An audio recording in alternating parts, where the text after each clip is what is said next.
Hello दोस्तों, कैसे हैं आप। आज की कहानी का नाम है विदाई।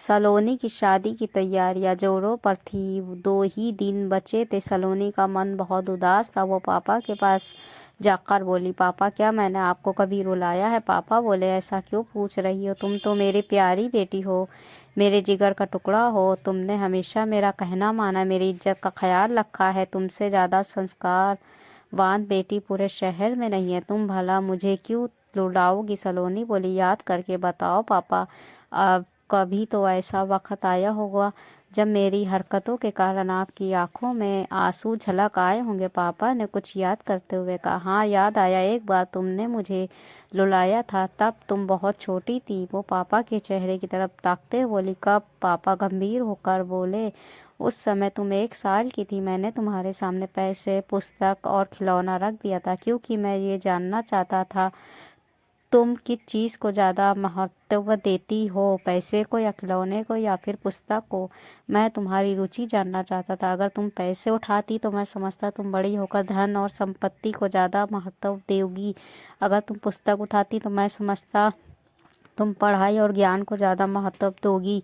अगर तुम खिलौना उठाती तो मैं समझता तुम आनंद और खेल को ज़्यादा महत्व दोगी। सलोनी ने गहरी जिज्ञासा के साथ पूछा, फिर मैंने क्या उठाया था पापा। पापा बोले, तुम बड़ी बड़ी आंखों से उन 3 चीज़ों को काफ़ी देर तक टुकुर टुकुर देखती रही थी। मैं उन 3 चीज़ों के उस पार तुम्हारे सामने बैठा तुम्हें देख रहा था। तुम धीरे धीरे घुटनों के बल आगे बढ़ी, फिर उन 3 चीज़ों के करीब आकर रुक गई थी।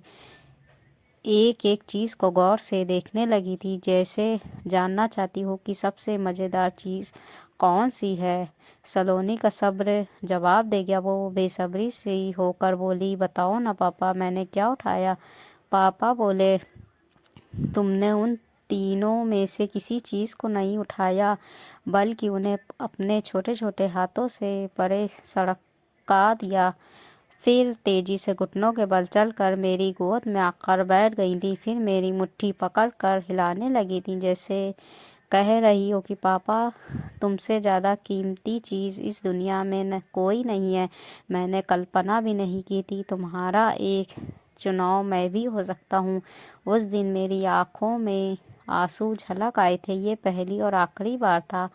उसके बाद तुमने मुझे कभी नहीं रुलाया। सलोनी ने अपना सर पापा की गोद में रख दिया, फिर अपने आंसुओं को दबाते हुए बोली, उस प्यारी सी चीज़ को छोड़कर जाते हुए दिल बहुत उदास है पापा। मैं वहाँ कैसे रह पाऊंगी जहाँ आप नहीं होगे। पापा ने बेटी को बेटी के सर को प्यार से सहलाया और अपने जज्बातों को दबाते बोले, तुम हमेशा के लिए थोड़ी जा रही हो बिटिया, आती जाती रहोगी। सलोनी झट से बोली, यही कहने तो मैं आपके पास आई हूँ पापा, कि मैं हमेशा के लिए थोड़ी जा रही हूँ।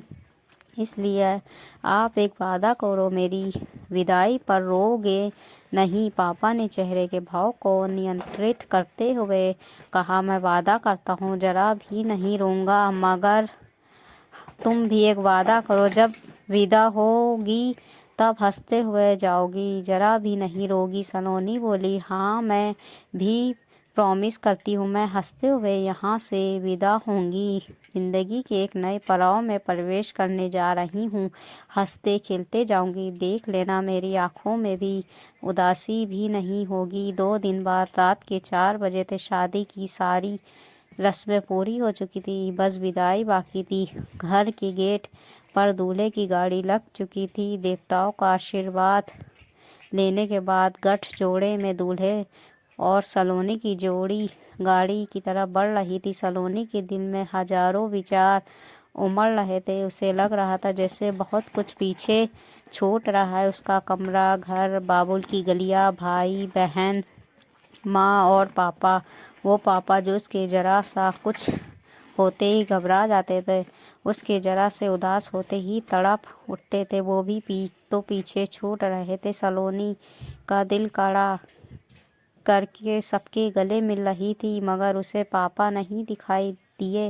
वो अपनी बड़ी बड़ी आंखों से हिरनी की तरह पापा को खोज रही थी। अचानक उसकी नज़र पापा पर पड़ी, जो सबसे पीछे चेहरा छुपाए खड़े थे। उनके हाथों में रुमाल था जिससे वो बार बार आंखें पोंछ रहे थे। पापा को इस हालत में देखकर सलोनी के सब्र का बांध टूट गया और वो दहाड़े मार कर रोने लगी। उसने पति के हाथों से गठजोड़ा छुड़ाया और पापा की तरफ लपकी, पापा के गले लगती हुई बोली, आपने वादा तोड़ दिया ना पापा। पापा अपनी आवाज़ को संभालते हुए बोले, जब कलेजे का टुकड़ा जल जुदा होता है तब आंसू निकल ही आते हैं बिटिया, आंखें किसी की नहीं सुनती। सलोनी रुलाई रोकते हुए बोली, अपना ख्याल रखना पापा, बीपी की दवाई समय पर ले लेना, जोर से मत बोलना, टाइम पर सो जाना, पापा के साथ झगड़ा मत करना, गुस्सा भी मत होना, सुबह रोज टाइम पर उठकर घूमने चले जाना। अब आपका ख्याल रखने के लिए आपकी ये बेटी आपके पास नहीं रहेगी। फिर सलोनी की विदाई हो गई। दर्द से पापा का चेहरा बिगड़ता रहा मगर रुलाई नहीं फूटी, क्योंकि वो पिता थे। पिता जब रोता है तब किसी को नहीं दिखता, क्योंकि उसकी रुलाई भीतर ही भीतर चलती है, बाहर तो सिर्फ आंखें ही उदासी सी झलकती है या फिर आंखों से कुछ बूंद पानी छलक जाता है जिसकी गहराई कोई नहीं माप सकता। दोस्तों, विदाई शब्द ही गम का प्रतीक है।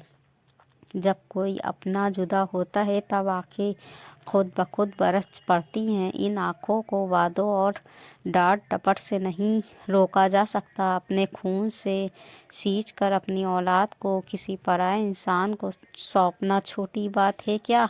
दोस्तों, ये थी हिंदी कहानी।